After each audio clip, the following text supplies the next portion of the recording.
मुस्लिम league में सिर्फ जिन्ना के बाद कोई और स्ट्रॉन्ग लीडर आया ही नहीं। जिन्ना की डेथ के बाद ना तो जिन्ना के लेवल का कोई पावरफुल नेता आया और ना ही मिलिट्री ने आने दिया, क्योंकि जो टेम्परेरी कंट्रोल मिला था पाकिस्तान की आर्मी को वो काफी एंजॉय कर रही थी। पाकिस्तान आर्मी को इस टेम्परेरी कंट्रोल की ऐसी आदत लगी कि उसके बाद 29 पीएम बने।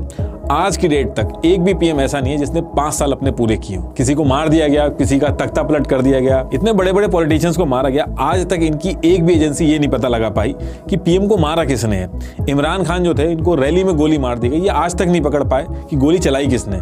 बिना किसी बड़े हाथ के ऐसा पॉसिबल ही नहीं हो सकता कि किसी के बारे में पता ही नहीं चल रहा कि इनके पीएम्स को मार कौन रहा है, इनके बड़े बड़े नेताओं को मार कौन रहा है। कुछ केसेस में तो लॉ को अमेंड किया गया ताकि जो पूरा कंट्रोल है वो पाकिस्तान की आर्मी के हाथ में आ जाए। इन कुछ चीजों की वजह से पाकिस्तान की जो आर्मी है उसका कंट्रोल पाकिस्तान के ऊपर शुरू से ही रहा है और ये आगे चल के एक बहुत ही बड़ी प्रॉब्लम बनी है, वो भी आपको आगे समझ में आ जाएगा।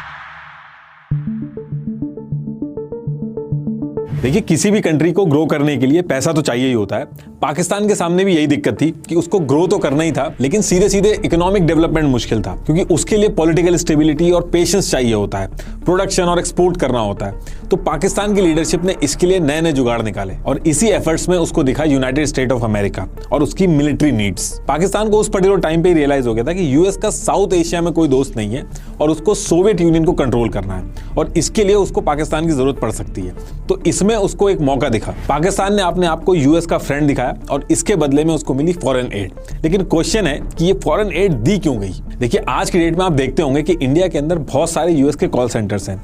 यूएस के एम्प्लॉयर्स वहां के एम्प्लॉयज को छोड़ के इंडिया से बंदे हायर करते हैं। ऐसा इसलिए क्योंकि एक यूएस सिटीजन की सैलरी काफी ज्यादा होती है, उसकी जितनी भी लायबिलिटी होती है वो यूएस के एम्प्लॉयर की होती है। इंश्योरेंस, पेंशन जैसे तरह तरह के बेनिफिट्स देने पड़ते हैं। कोई एक्सीडेंट भी हुआ तो सारी रिस्पॉन्सिबिलिटी उस यूएस के एम्प्लॉयर की बनती है। इंफ्रास्ट्रक्चर मेंटेन करना, ऑफिस वगैरह, ये काफी बड़ा खर्चा होता है इसमें। लेकिन इंडिया के अंदर सारे एम्प्लॉयज कम पैसे में मिल जाते हैं और किसी की भी लायबिलिटी यूएस के एम्प्लॉयर के ऊपर नहीं होती है।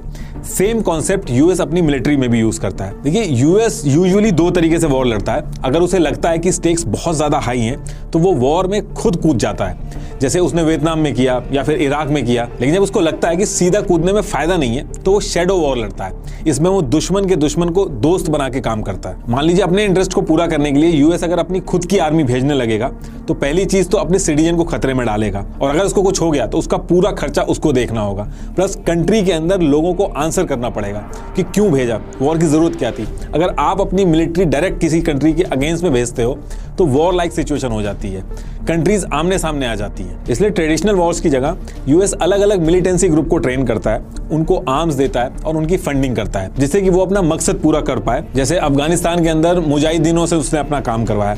कई ऐसे मिलिटेंसी